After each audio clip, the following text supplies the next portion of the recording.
Media. I'm here with my official 2026 World Cup prediction bracket. I'm going to be using 2026bracket.forcell.app. They're going to be linked in the description so you can make your own. It works on phone. I actually first did it on my phone. It works on computer, and you can save it and so that you can look back at it throughout the tournament. It's a little bit of a March Madness type app where you can share your predictions with other people as well. But yeah, so what I'm going to be looking at is where I think it doesn't have individual matches. It's the only, I guess, downside for me. But yeah, I'm going to choose these rankings. What I'm going to be looking at are going through each of these teams. Strengths, weaknesses, what I think could happen at this tournament, where the upsets could come from, and yeah, just having a good time. Once we get to the knockouts, it'll get quite spicy, I do believe. First, we start with Group A. One of the host nations, Mexico, I think they're going to have the Azteca rocking. It's going to be a very impassioned Mexican fan base, and this is absolutely a team that can feed off that. Obviously, if it doesn't start out well, if they struggle against a team like South Africa in that opening match, it could turn on the Mexican national team. And it's something that, as a US fan, I have seen it happen, that this crowd turns on their national team. But I think hosting this World Cup, I think Mexico is good enough to be able to win this group. I think coming in second place is Czechia. I think this group gets a little bit more interesting, but I do think that there's a chance that I could see this group coming down to which of these three teams can get a point off of Mexico. And to me, that's going to be the Czech Republic. I think we could have a little bit of a round robin situation between these three teams where they all beat each other, or there's some draws thrown in there, right, where it's going to be very close in points totals. But I think that the Czech Republic gets a point off of Mexico, and I think they can draw them just with their physicality and their ability on set pieces kind of carries over. And in third place, I think that South Africa and South Korea is going to bottom out this group. I could see a world where South Korea is not only third but second place in this group and is the team to get a point off Mexico as well. They have proven to be able to do that, but this is a different team. This is not a team that is led by Heung-min Son. This is a team that's led by Kim Min-jae, their center back, and he has not had a great season health-wise or form-wise at Bayern Munich this year. And though he does play at Bayern Munich, right, he has proven in the Serie A he can do it with Napoli. But I don't know if this attack is enough. I don't know if the pace of Hwang Hee-chan will be enough to get through this team. What's left in the legs of Heung-min Son, it's not been pretty in the MLS this year, to be honest with you. And that is, though the MLS is probably at the level of the championship and would be like not a top 6 team, but kind of on the verge, right? They would be the 7th, 8th best league in Europe. That's not good enough, right? The Mexican league, where a lot of these players are going to be coming from, is competitive with that. South African league is probably competitive with that, maybe a step below, but and the Korean league is competitive with that. So a lot of these teams bringing more domestic players, he's just not the player that he was. So is that enough for a special moment? I think so, but I don't know if that's in this tournament. I don't know if that's in the cards. So kind of shifting over into Group B. This is a really fun team, this Canadian team, but I don't think that they top this group. I think it's going to be the Swiss. They're just a grizzled veteran machine, really, and I think that machine is more solid than Canada. I do think that Canada maybe needs one more cycle to kind of all get on the same page, but they do have the talent. They have guys like Tejan Buchanan. They have guys like obviously Alphonso Davies, but it's Ishmael Kone in the middle. It's Jonathan David. What can he do after a poor season in Juventus? Like it's Promise David, who will be coming off the bench, right, as like that guy Guys like Jacob Schaffelberg on the wing, who's going to potentially be a super sub for them. Like it's without Moise Bombito in the back, how can this defense do? Obviously, that's where they were exposed to last tournament. And is that has that part of their game improved enough to be able to win this group? I don't think so. But I do have them coming in second. I think the only game that they're not going to get, I do see them leaving this group with 4 points, and I think that's enough to get second because I also think that Bosnia and Herzegovina can get a point off Canada. I think that's where that draw comes from. I do think that they have 4 points in them, and that's enough to not only get them through this group, but into the knockouts for me. Because I don't see Qatar putting up a challenge in the World Cup as they've really, really struggled, not only in the last World Cup where they hosted, but in the qualifying period. It took some home matches for them to even get in, and it seems like everything that the Qatar national team touches in regards to the World Cup, they struggle with. So I don't see this World Cup being a positive experience for that. I don't think they're ready yet to turn those tides. Going on to Group C, Morocco's winning this group, and I think they're going to be a real wake-up call for Brazil in Game 1. A Brazil national team that is more talented than Scotland and will beat them. And I think after that wake-up call, score a ton of goals in this group. But I don't see Morocco losing a game here. I don't see them dropping any points where Brazil would have that chance to sneak back into the top spot. But I could see a 3-2, a 2-1 win for Morocco over Brazil being enough. And while I don't know if Scotland wins a game outside of Haiti, I think that opening match against Haiti is very important for them. I think they're going to need to score a lot of goals because 3 points may be enough if they have a positive goal differential. But with being that second match for Morocco and being that final game for Brazil, who may smell blood in the water if Morocco slips up, and be able to take back that top of that group, I think they're going to get a lot of goals scored on them, which would cause some problems for their goal differential. And yeah, I don't know if it'll be enough to carry them through. I do think Haiti scores a goal in this tournament. They do have a little bit of talent, but it's just not enough yet. This team has had a whale of a time qualifying.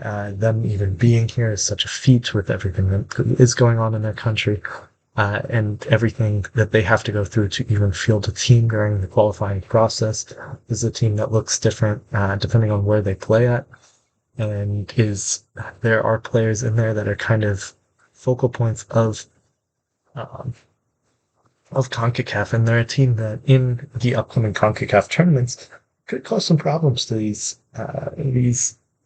more middling, kind of plateaued CONCACAF nations like Costa Rica, Honduras, and El Salvador. Teams that got a little bit comfortable with their level and kind of showed that they got a little bit comfortable during that qualifying period and aren't here because of teams like Haiti, because of teams like Curacao who saw that chance and took it. Right? They went out and grabbed it. Haiti went into Costa Rica and beat them on the final day. Like, this is a team that earned their spot here by beating the teams that should be here above them. And speaking of teams that did what they needed to do to get into this tournament, it's Turkey. Turkey went into the playoff. They won their playoff group. They won the 2 matches that sent them here. And they are the best team in this group. They locked into a spot with the U.S. as their pot 1 seed. And the U.S., though the second best team in this group, has the potential of falling apart and getting not grouped, but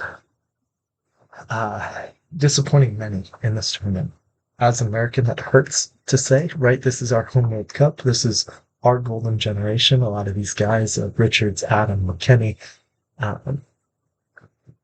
obviously Pulisic, Balogun, these guys are difference makers and are better than many of the people that are going to be put on the field for Paraguay and everyone who's going to be on the field for Australia. But the young talent of Turkey, I think, can really express themselves in this group.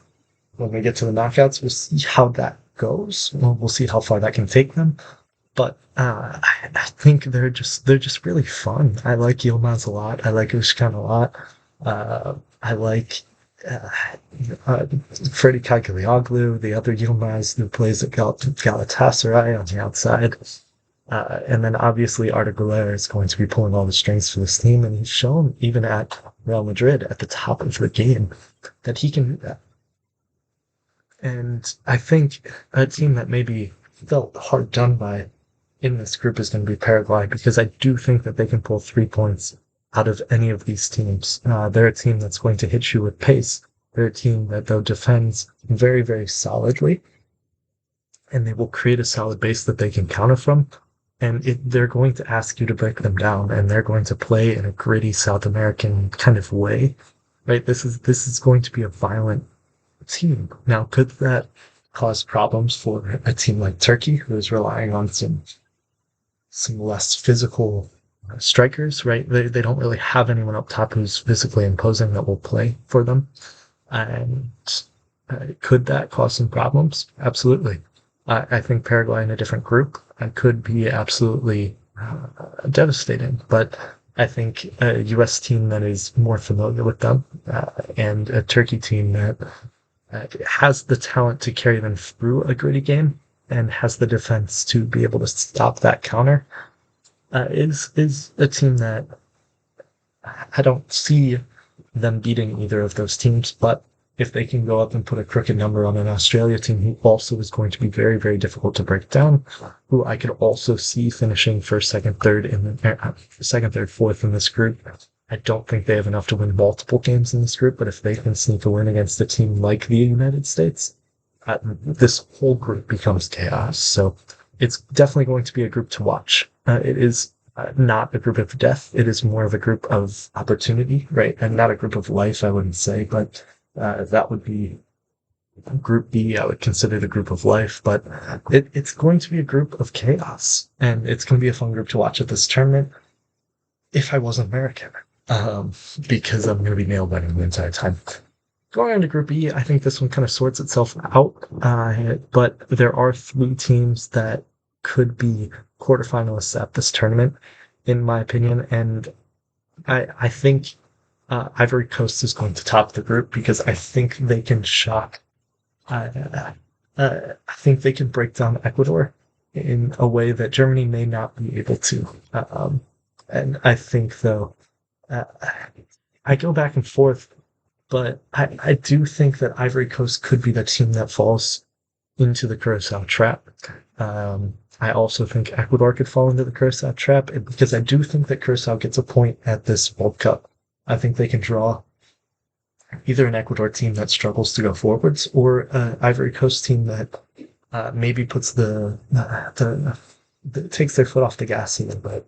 And I think there's a lot of German players that have a lot to prove. I think Florian Wirtz and Jamal Musiala mainly are 2 guys that have not had the strongest, have had a lot of questions about their seasons this year.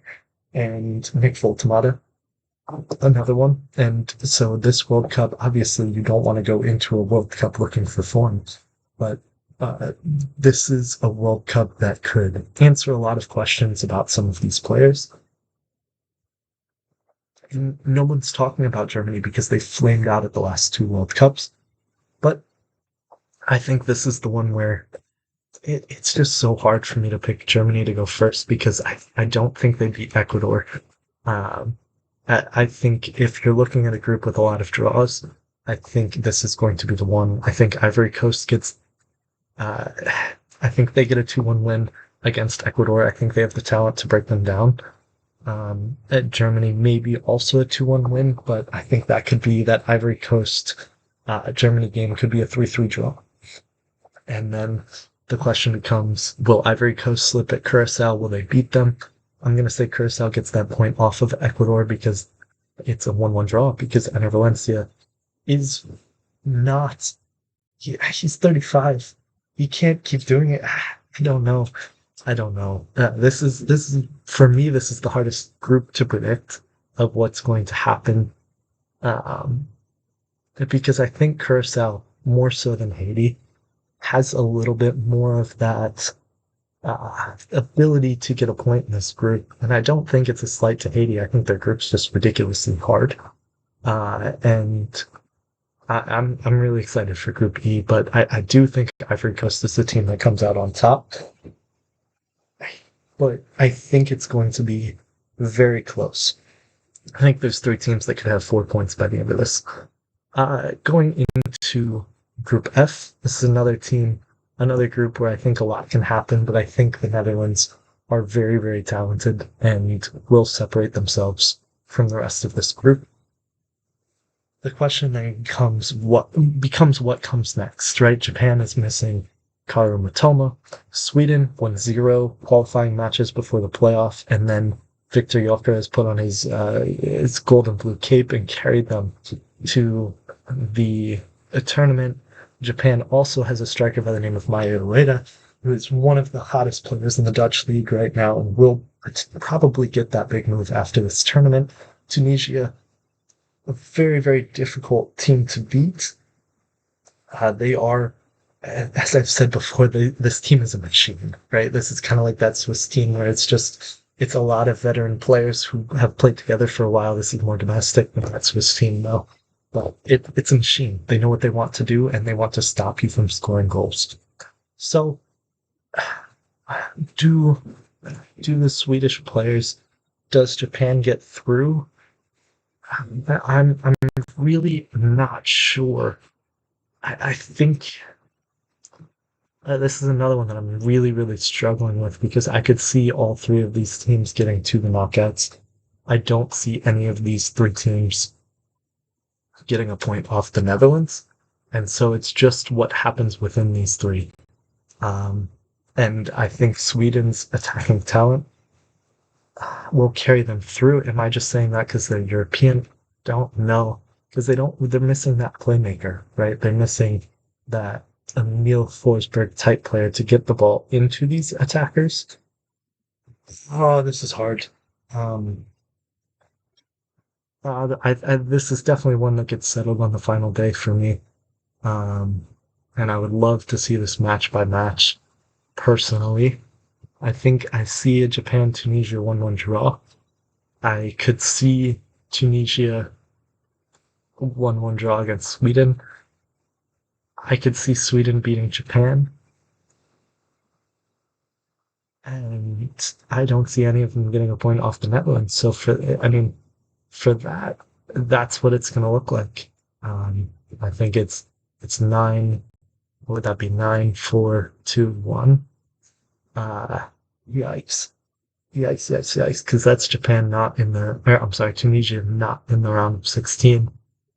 Because 2 points is not enough. Yeah. Yeah, I think that's at the end of the day, that's what it's going to look like. But I would not be surprised if Japan can get a win against Sweden. You know what? No, I don't trust Sweden at these tournaments yet. I think they're going to be the team to get that win in this group, and I think a win is a win is enough. And I think Tunisia can shut down Sweden because of that lack of playmaker and can frustrate guys like Isak, can frustrate guys like Gyökeres because they can hang physically and in a way that Japan cannot defensively. So, yeah, I'm not overly comfortable with that. But I think that this next group is a little bit more obvious. Belgium, Waltwold, they do have younger players like Charles de Ketelaere and Jeremy Doku, who are just going to be problem solvers for them. De Bruyne still is a playmaker who can make plays. Defensively, this team is kind of reloaded, and Egypt, outside their entire tactic being defend until you can get the ball to Marmoush and Salah, it's not going to work against Belgium. It will work against New Zealand, though, who is bad. They're just not up to standard at this World Cup. I think they could prove themselves to be the worst team at this World Cup. I guess least competitive team. I don't want to say worst. And I think Iran comes into this group and gets second place. I don't think they win it. But Yeah, I don't think that Egypt has enough where I'm confident that they can break down Iran, and I think that this is just how it's going to look. Going into the next group, um, Spain is one of one. They, spoiler alert, are going to be going very deep in this tournament for me. The question of Lamine Yamal may not need to be answered in this group, to be completely honest with you. And as someone who has watched this Uruguayan team play semi recently against the United States and not a full strength United States team, I don't think that they have enough if you do not get the best version of Darwin Nunez to make even the knockouts of this group. And potentially, I think if you're looking for a surprise here, I think that surprise team could be Cape Verde, and they could come out of this group with 4 points. I could see Bielsa ball getting absolutely dominated by Saudi Arabia, where they are going to press like maniacs, right? This is a Uruguayan team that will press hard, press high. And does that mean their playmaker in Fede Valverde will be in a higher position? Absolutely. But it also leaves an old and decaying defensive line with Ronald Araujo struggling this season, with Jose Maria Jimenez, while talented as an athletic defender, he's on his last legs. To be honest with you, as someone who's watched him play all season, and he has been the rock of that defense. They need Valverde to absolutely shock people, but I think this Cape Verde team is able to get a point here, get a couple of points here, and I could see them beating Uruguay because of that, using Bielsa ball against them. Now going into the true group of death, Iraq, France, Senegal, and Norway. Uh, I can see a world where France gets third place in this group. I'm high on Senegal. All three of those teams are going through. Um, there's just something about this French team that it seems like they're too talented um, for something bad to not happen. It may be a case of like Argentina at last World Cup where they lost to Saudi Arabia and then um, woke up. But I don't know. There's just something about France where maybe I'm overthinking it. Maybe I do not want them third in this group. Sorry. Hello. Um, all right, hold on, guys. Sorry. Where there is a little bit of um, optimism that something goes wrong, right? It's not a team that I like to hate, right? I recognize the greatness of Mbappe, Dembele, Doué. There's just so much talent on the field, and I don't know. There's something about the speed that Norway plays at, and the togetherness, and the nature of the way that Norway plays and has played even without Erling Haaland on the field. That it just they're so physically imposing up top. Whether it's Haaland, whether it's Sorloth, whether it's Strand Larson.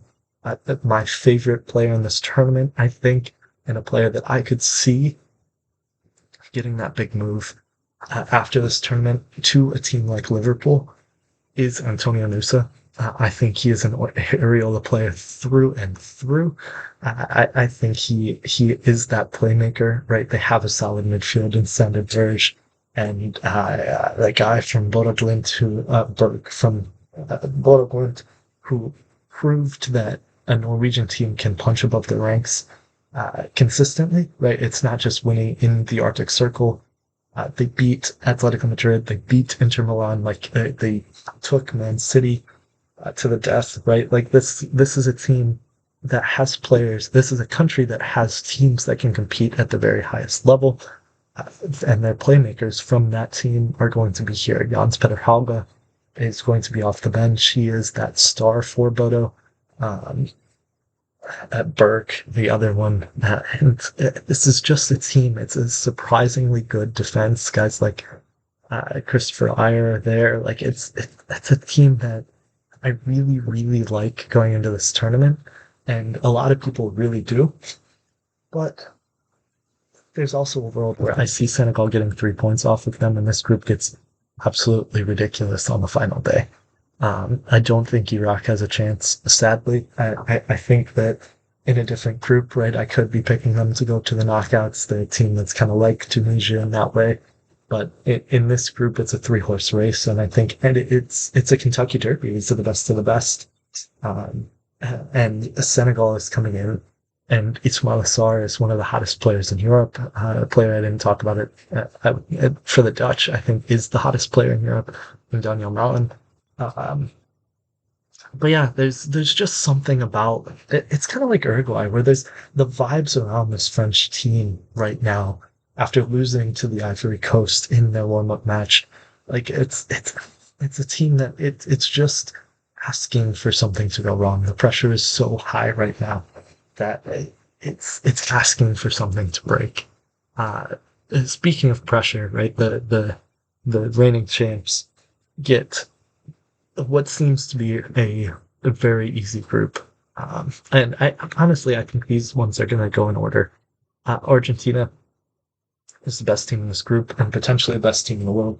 Leo Messi is still one of the greatest players of all time and still the probably one of the best attackers in the world, though he is playing in the MLS. Julian Alvarez is just had a $173 million bid rejected for him. So if that shows the talent that he's playing at, Fernandez, McAllister, and these guys that are kind of around them are less of mysteries now. Obviously, Nico Paz, that younger guy playing at Como on loan from Real Madrid, basically he has buyback clause from them that I would assume would be, if he has a solid tournament, will be accepted. And he will go back to Madrid. But like this is an Argentinian team that just has talent in spades. It's kind of like France, but a different mentality, right? This team is still looking to die for Lionel Messi, and there's just a little bit of grit that this Argentinian team has that just puts them over the top for me. And their European team in this group being Austria, I think is a blessing, right? There's a lot of those other teams around their level that I think they would struggle a little bit more with. But this Austrian team is going to press hard. He's going to play hard. It's Ralf Rangnick, a failed Manchester United manager, but everywhere else he's instilled a system, right? He is the Red Bull system, where they're going to press high, they're going to press hard, they're going to play super intense. And I don't know that Austria has the players to do that at the top level.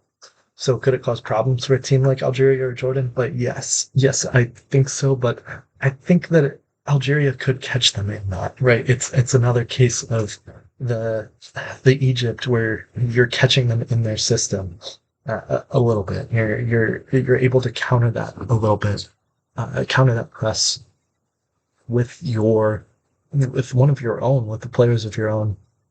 And I like Algeria a lot. I think Amora from Wolfsburg is a forward that you can count on. You have Zaza from Bayer Leverkusen, who's a 20-year-old who could very well, after this tournament, if he plays well, could still get that big move. Riyad Mahrez is still there. He's still captaining this team. And he is an unk of this tournament to watch, right? But this is a solid Algerian team with a lot of players playing in France, playing competitive matches in Europe.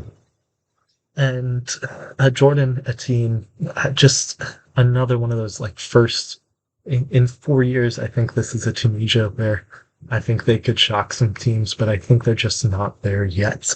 And you know what? I actually think they're better than Austria. I could see them being that debutante to get that win at this tournament. Will that be enough to get them through? I don't know. I think Austria is one of the weaker teams coming out of the playoff. I'm sorry, they didn't even need the playoff, but coming out of that European group of teams at this World Cup. I honestly think they're one of the weaker ones there. And yeah, I think if you're looking for a flop of the tournament, for me, um, they're one of them. I think they're one of the teams that can be considered in there. Next group, um, it's really, really tempting to pick not Portugal to top this group, but they have the best midfield in the world. And whatever's going on up top, I don't think there's any team talented enough to knock them off in this group. Colombia, outside of uh, Luis Diaz, really doesn't have anything. Uzbekistan is a team who's coming in for the first time and is exciting. I think they're one of the most exciting debutants, and I do. I don't think this Colombian team is as good. They're kind of like Ghana in a way that I don't think they're as good as advertised. But I do still think they're good enough to get third place in this group. DR Congo has beaten every good team that they've come up against. And I don't think that stops here. I think they can get 6 points in this group. Um, I think they can challenge Portugal in a way that may surprise some people. But they were able to completely shut down Nigeria and a Nigerian attack that features Ademola Lookman, that features Victor Osimhen, that features people at the top of this game. And they were able to shut them out of the World Cup, right? They were able to top a group with Cameroon and knock Cameroon out of this tournament. Another more traditional African power, right? This is a team that has had a journey to get here, but earned it. I think Uzbekistan very similar in that way of like they earned their way here, right? This isn't an expanded World Cup kind of team that's here, but I'm not confident in them having the talent level to be able to pull it out here. And they're less of a machine than a team like Jordan, a team like Tunisia, where they can be greater than the sum of their parts. I think this is kind of like in, even an Iranian team, right? I do see this team struggling a little bit. Um, but yeah, they're like kind of like a Cape Verde type team, but with Colombia, I just don't see it really. I don't see, I guess, where their, I want to say where their goals will come from. This is a team that did dominate in World Cup qualifying in South America, which is something to give them credit for, but really, really, I do struggle seeing them doing anything at this tournament, but I do see them going through to the next round because um, I'm pretty confident that they have that level of talent. But yeah, and then going on to the last group, and it's gonna be Croatia beating England in the first game, and it's going to be awesome to watch. It's going to test England's fortitude. Um, and I did that a little too quickly. Sorry. Um, and I think England will have the talent to carry it through, but this Croatian team is a team that's ready for a fight and ready to come in and if you talk about dying for your leader for Argentina, right? This is a Croatian team that's going to do the same thing, and they have haunted England, right? And they're a team that's beat them twice in penalty shootouts at major tournaments. And do I see that game ending in a draw and then those two um, winning out? I think that's potential where we could see 7-7-3 here. But the Panamaniacs, I think, also are very capable of stealing a game from a team like Croatia. I don't. Ghana is a team that is not where it was even 4, maybe 8 years ago. They're just not at that level anymore. They have not maintained as well as Ivory Coast, Senegal, and the surging Moroccan team have.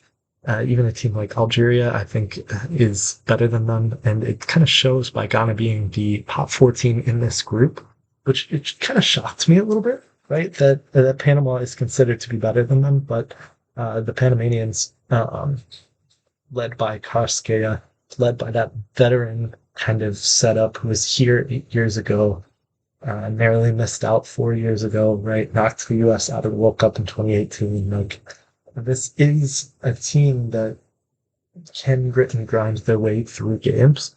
And it's just has shown it at the continental level in CONCACAF, in Copa America, um, beating a team like Bolivia where they can potentially beat teams that they are better than.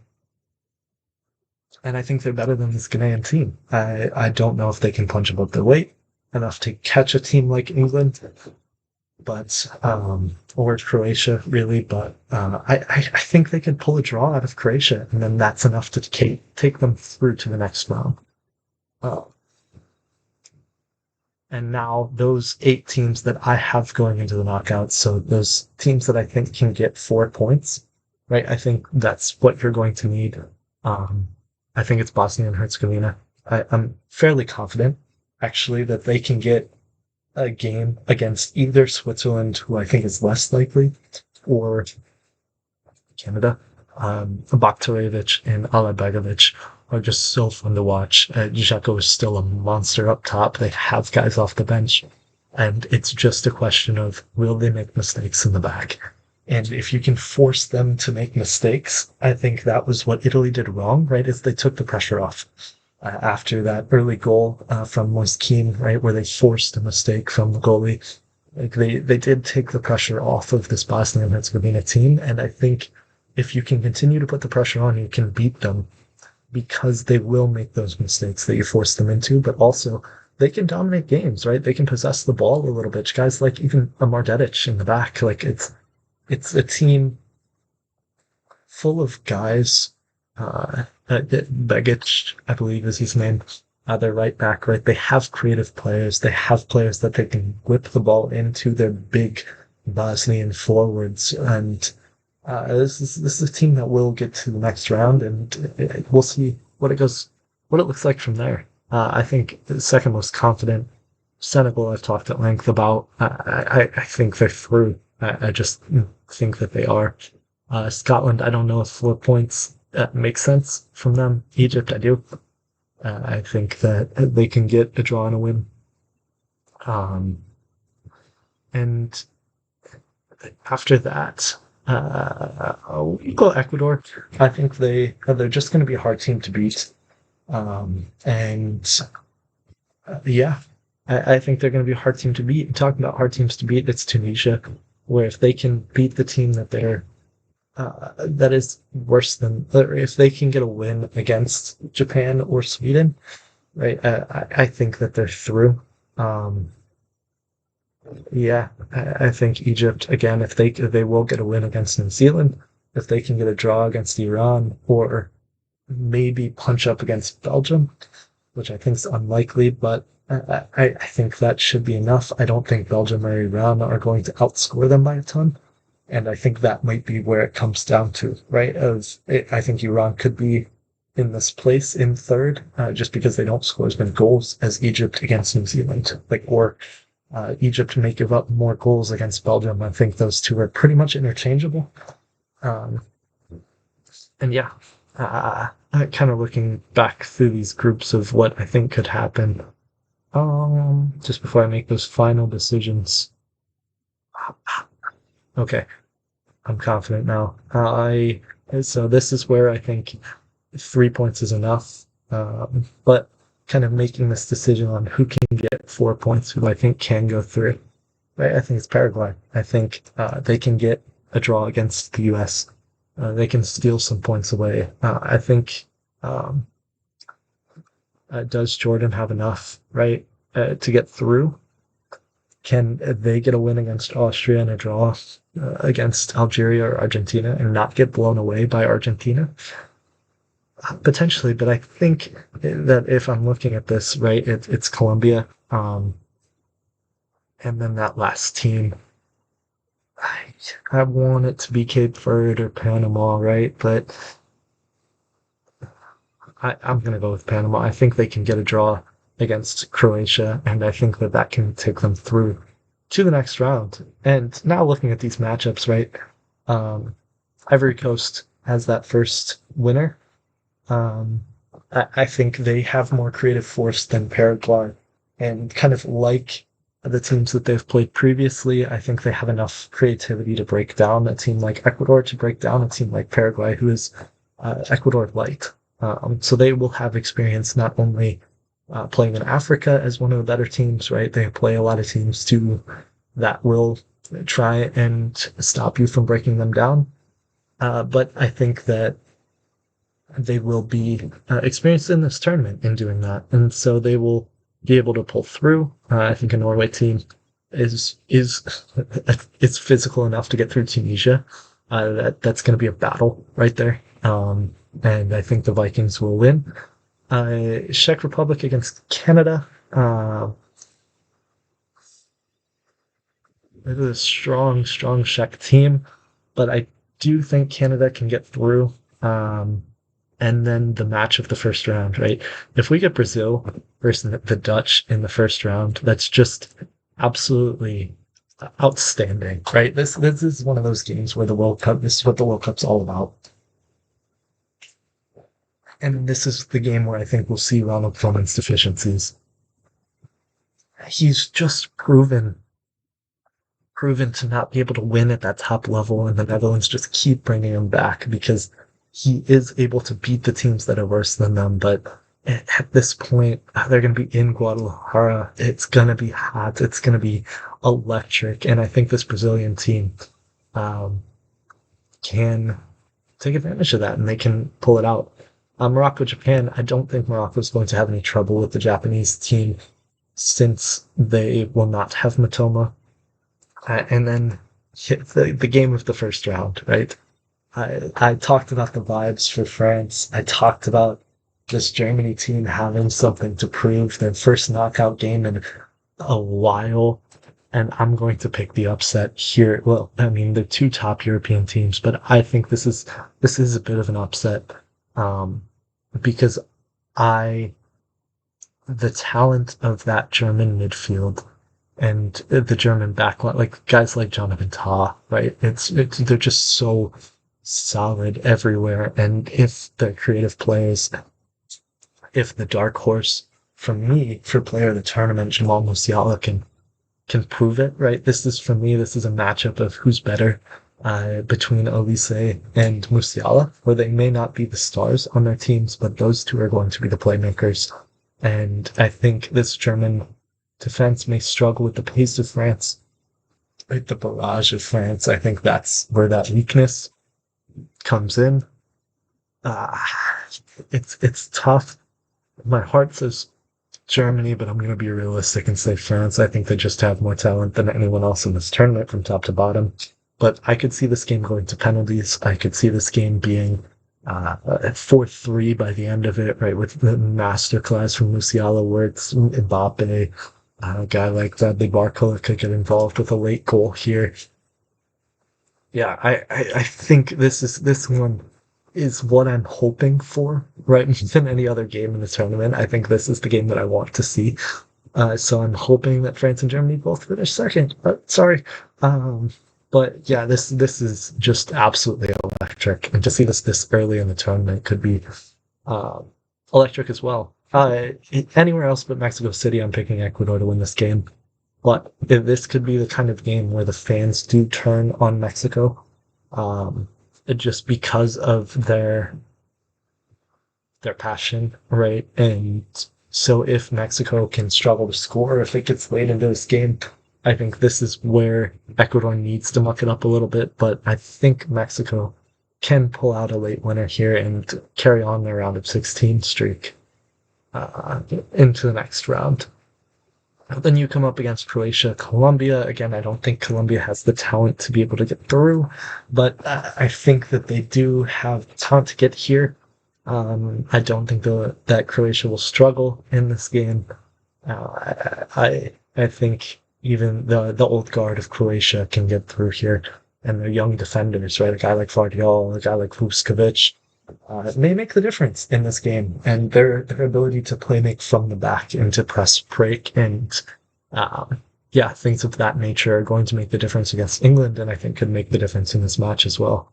Speaking of England, I do think they're going to beat the Doctor. DR Congo is shown the ability to beat good teams, but can they outlast England? I don't think so.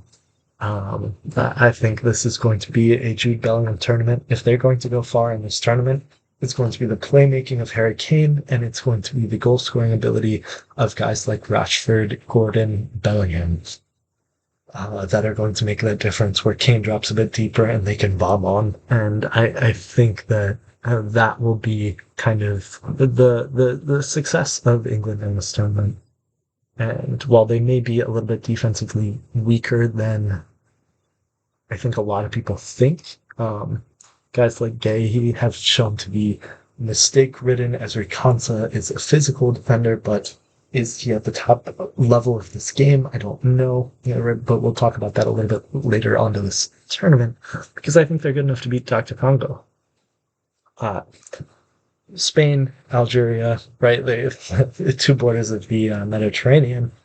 But this is a Spanish team that just has so much quality by this point in the tournament. Hopefully, Lamine Yamal will be healthy. Oyarzabal will be rolling, and I don't think Algeria has the talent necessarily to ask questions of the Spanish defense. And I think that Gabi, Pedri, whoever else they're rolling out, maybe Llorente, the motor steps into the midfield, or he's playing right back. Right, I think their ability to mop up space, right, the just ability to take up so much space in the Spanish national team is going to be a difference maker here.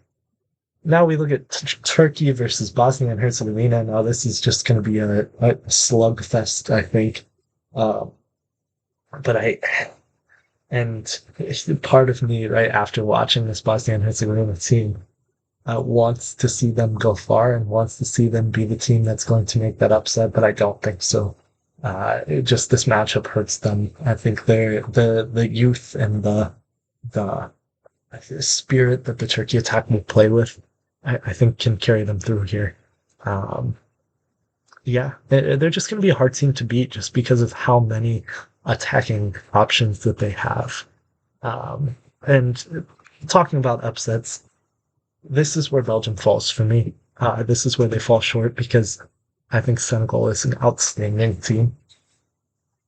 And though they may struggle against a Norway who just may out-physical them, depending on the health of Koulibaly, obviously. I don't think that a player like Romelu Lukaku and even a player like Jemi Doku, who could be a difference maker for Belgium, right? I think Senegal can swamp that up. I think I use the word swamp because I think it's going to get a little messy in this match, but I don't know if De Bruyne can be the answer for them, and I don't know if Belgium has the other playmakers around him to be able to make this happen. Obviously, it goes into penalties. Thibaut Courtois is still the best goalkeeper in the world. I think, in my opinion, definitely the best goalkeeper in the world at this tournament. Donnarumma sitting at home, but I do think that Senegal has enough to get them through Belgium and be a dark horse in this tournament. I think they're gonna go on a run. The first of a couple potential storylines in this tournament, right? It's going to be Argentina, Saudi Arabia. Right? This is a Saudi team that beat Argentina at the last World Cup, and so can they avenge those demons? I think they can. I don't think they're going to be caught off guard. I think at this point Argentina is going to be rolling, and while they could stumble and even allow an early goal from the Saudi Arabia team, I don't think they do it again. I think that this is an Argentina team that you're going to need to outscore to beat. And then you have the U.S. versus Iran, which the political hostility between these two nations currently is going to be something that has already marred this tournament, right? Has already has shown negatively from the United States around this tournament and FIFA, frankly, for how it has been handled, how it's been allowed to be handled. But the U.S. has not dealt with the Iranian camp in the best way. And so it's going to be a very hostile game down in Dallas. But I do think that the U.S. has enough on the field to get them through this.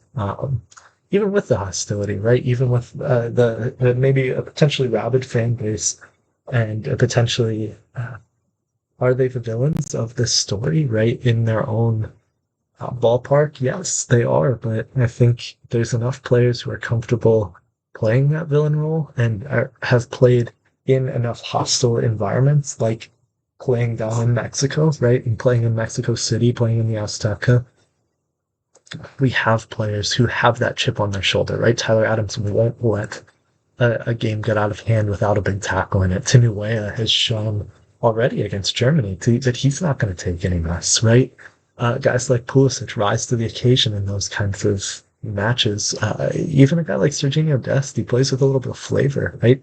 So I think these attacking players have that little bit of chip on their shoulder enough to be able to get through this match, right? To survive here. Switzerland, Egypt. Now this is a game that is very interesting. I think the machine of Switzerland is enough to get them through here. But I can see a world where you get a goal from Salah, you get a goal from Marmoush, and this game flips on its head. So I think that could up in Vancouver, right, and up in the Canadian border. This is a round of 32 match, right? This isn't a traditional round of 16 game, but yeah, and I think that they have enough to get through. Now, Panama, Portugal. I think Portugal's gonna speed walk through. Um, Panama just doesn't have that top level player yet, and I think their midfield is the strength of their team, and it will come undone when playing a midfield like a England, like a Portugal. Now you go into the round of 16. Norway is going to meet the Ivory Coast, in my opinion. I think that attacking prowess of this Norwegian team will just outclass them. Where Ivory Coast has been able to hang with teams because of their creativity so far, this isn't a team that they are trying to break down. Will be on the front foot. They'll be playing a little bit more from behind. And these are both teams that are used to that kind of look to play that way. But I think Norway can be a little bit more dominant here, and that could. This is not a team that's going to drop off and sit in, so we could see a Holland, the old Holland, come back, right? A player like Sorloth and a player like Nusa be able to live in that space a little bit more than they've been able to in this tournament. So this is a game that could open up, and goals will be scored, I think, in this match. But I give Norway the edge. Canada, Brazil. I think this is where the road ends for Canada. Just unlucky to be coming up against the Brazilian team with. I still think after that Moroccan loss, right after that match early in the tournament, like they're going to be on goal mode, and I think that continues through the knockouts. Is beating the Dutch, right? It could be a 2-1 match. Like it's a little bit grittier, and they open back up against Canada, but I don't think Canada has the talent yet. They have the players to cause a challenge to Brazil, right? But they don't have that team talent, that team togetherness, I guess is the best way to put it. Uh, they don't have the 1 through 11 to beat Brazil yet. And yeah, carrying on. This one is absolutely for the story for me. And it comes back to the fact that I don't see France winning this tournament. And so they have to lose eventually. And for me, this is where it is. I think Morocco is not as good, obviously, as France 1 through 11, but players like Ashraf Hakimi, players like Brahim Diaz, players like Ismail Sabari, right, from PSV, they have top-level players in a system that is consistently winning knockout games. This is going to be on the defense, but players like Shadi Riyad are playing at the top level, right? Came through Barcelona's academy, now playing for Crystal Palace, right? I will continue to mention Hakimi as the catalyst of this team, right?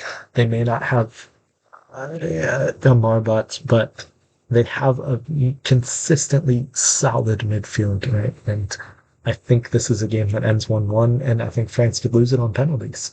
Um, or one of these teams could sneak a 2-1 win. This is going to be a very, very competitive match. And I do not see France winning this tournament, and so they have to lose eventually. And this is the roadblock for them, right? Can they? This is the test for me. Can this French team pull it all together, pull all the talent that they have, all the pace that they have, and beat an elite team in Morocco?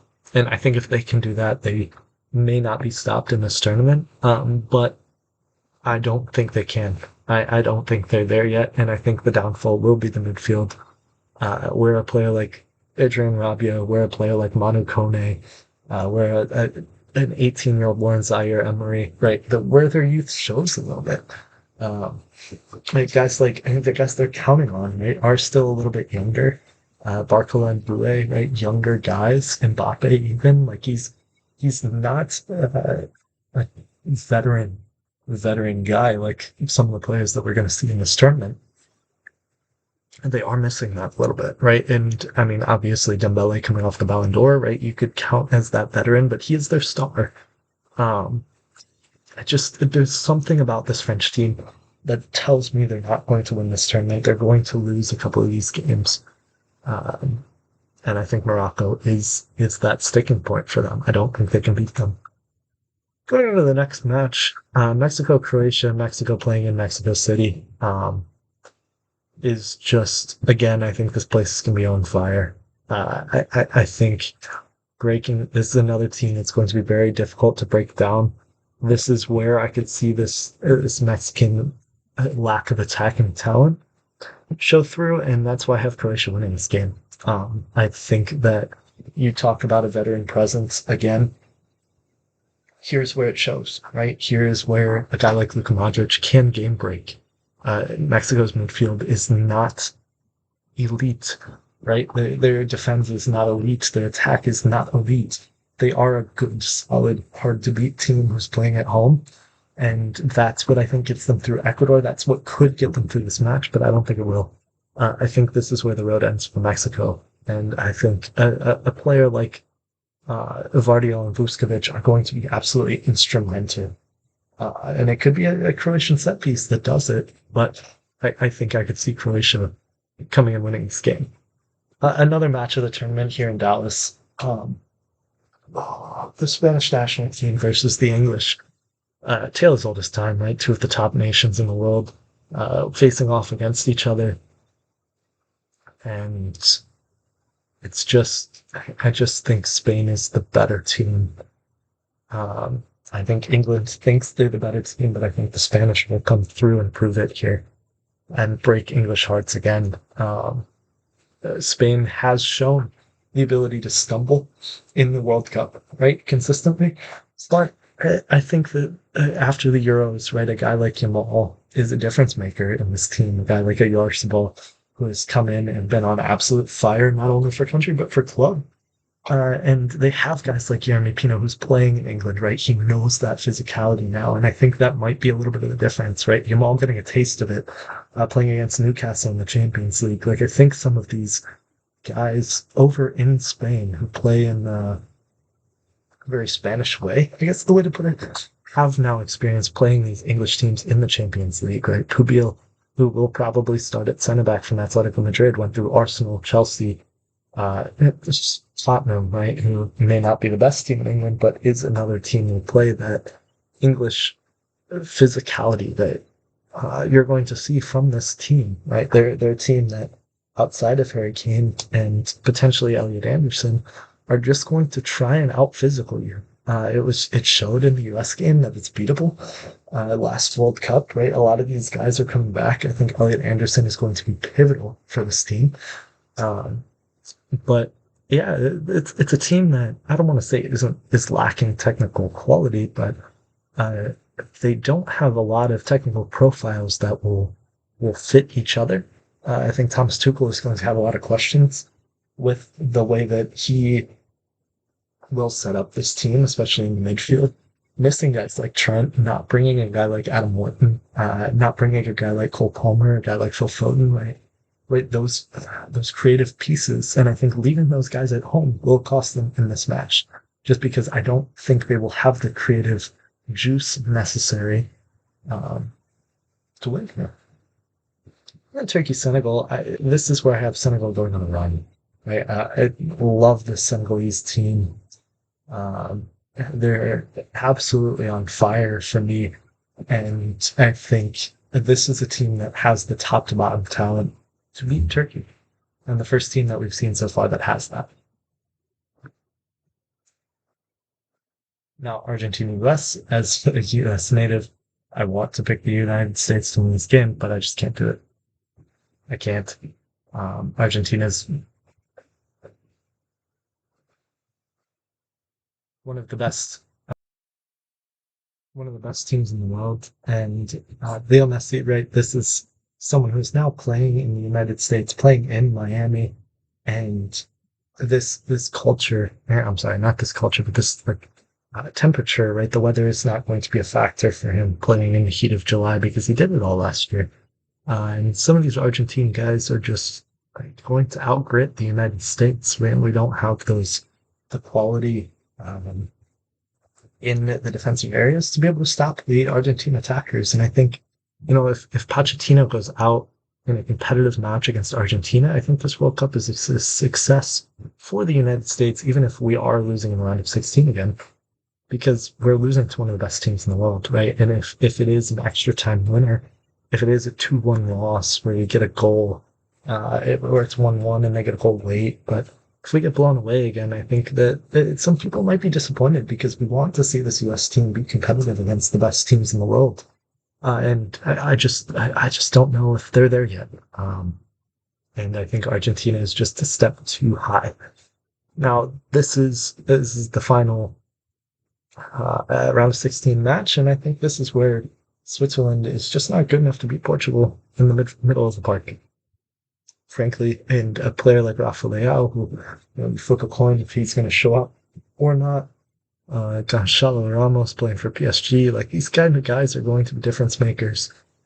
And in the 100th match of this tournament, I think Portugal's going to win it. I don't think I have a Swiss guy, right?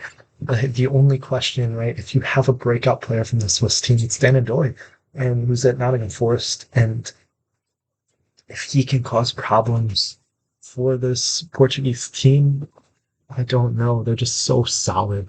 If they play a team that can outscore them, there may be some problems, but I don't see Switzerland being able to do that.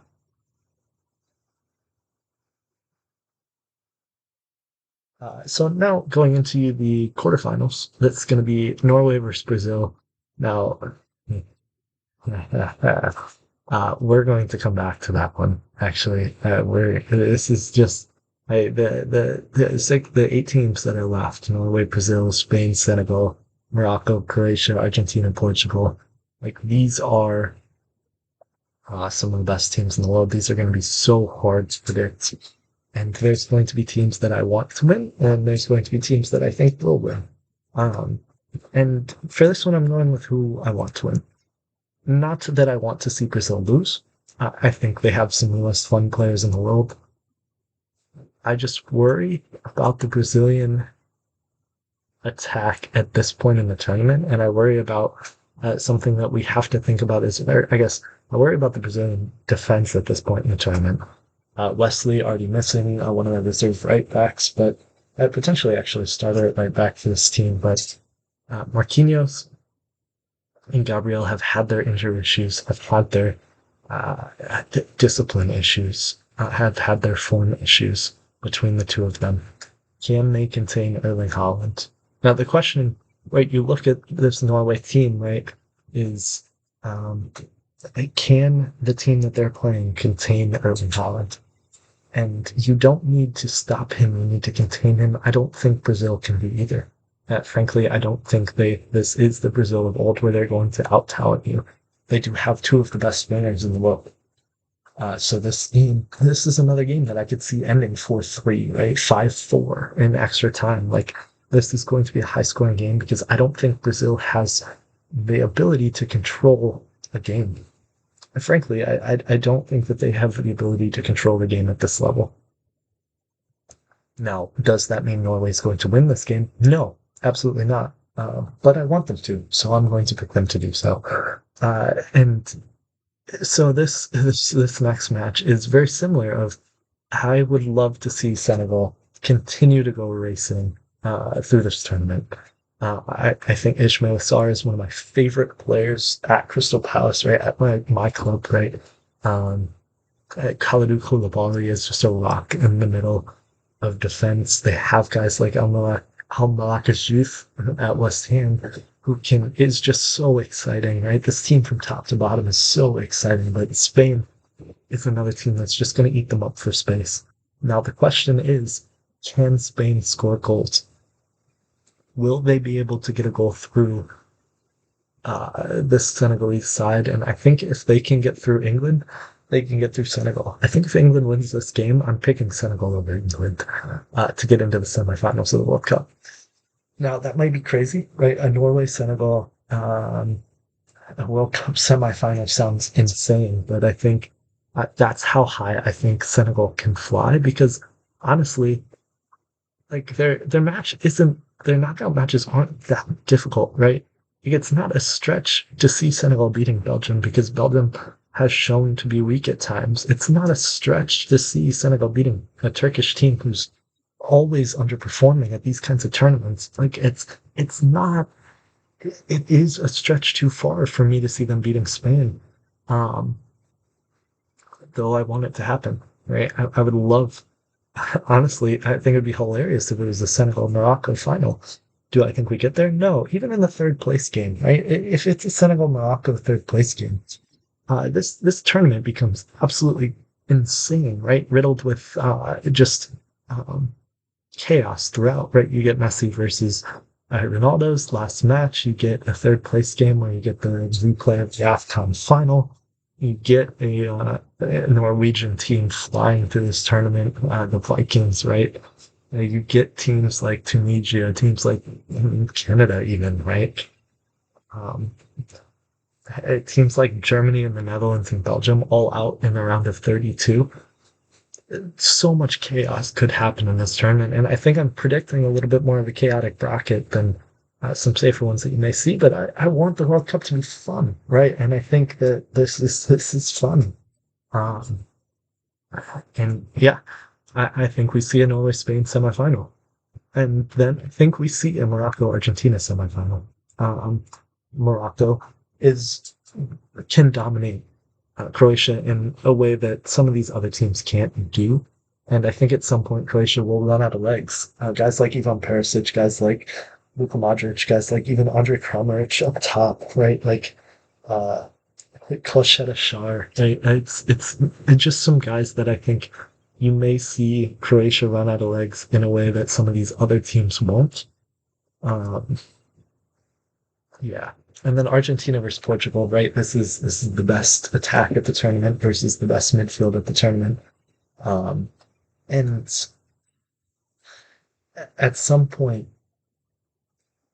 the best two, right? The final matchup between Messi and Ronaldo is just irresistible, right? Kansas City hosting that, two legends of the sport being hosted in the United States for a chance to play at the World Cup semifinals.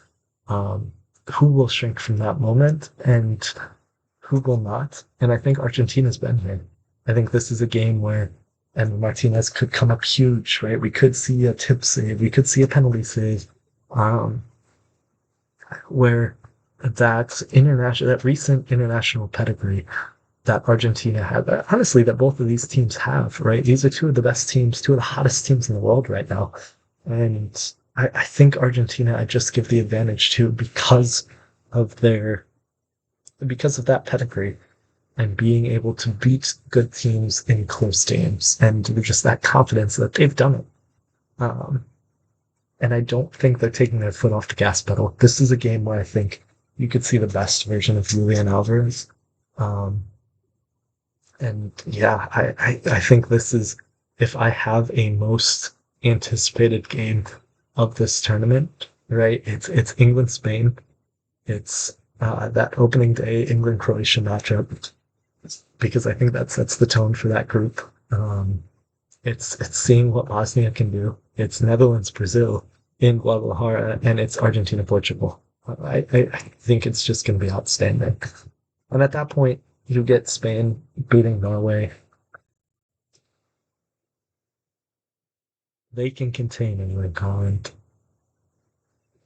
because I think if Norway was playing Portugal, I'm picking Portugal over Norway because they have a midfield that can stop Holland from getting the ball.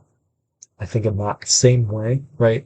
5 days after their last match in the heat of Dallas, Texas, right? This Spanish team can stop Erling Haaland from getting the ball, can slow down this attack. Yeah, guys like it's gonna be huge. Pedri Gavi staying healthy in this tournament. Right? Are you counting on Yamal to be healthy at this point in the tournament? I don't know. So this freak Norwegian run, really, honestly, if you're Senegal coming off of a game where Yamal is going to get brutalized, right? This is the game where Spain falls, in my opinion. Just because coming off of that Spain England game, Yamal is going to be hurting, right? He already has an ankle injury. They're playing some teams in the group that know that he is the key, right? If you can take Yamal out of the game, then you can win it. And so for me, this is where Spain falls. He gets 5 more days to rest. He plays a Norwegian team that they're just better than. Their midfield just dominates, and I think they go through. Now, this Morocco-Argentina team, I think Morocco's just still a step away, right? They feel like that Croatian team that's just a step away, and that step is a top-level forward, in my opinion, right? Brahim Diaz is an attacker. He's not a forward. I don't think that Hakimi versus Messi. Yeah, right. Ashraf Hakimi is the key to this team. He unlocks so much, but I don't think they have enough to contain a guy like. Well, if they can stop France, they can stop Argentina. Sorry, but I think this Argentinian attack just looks a little bit different than Argentina's or than France's does with just the pace that France has. Mm. Spain Morocco's a World Cup final would be so interesting. But I think it is going to be Spain Argentina, and I think Spain stops Argentina from going back to back at third place game or against Morocco. And I think that this is what this World Cup's going to come down to, right? Spain in the final, Argentina, the ability to go back to back. I think this is where Nicolas Otamendi could finally be exposed by a guy like Jamal, because will the Argentine or will the I don't think the Spanish center backs would be able to peel off their marks in attacking spaces to help contain the attack of Argentina. Or I'm sorry, I don't think the Argentinian midfield will be able to peel off their marks as well as they can against against Spain because of Lamine Yamal.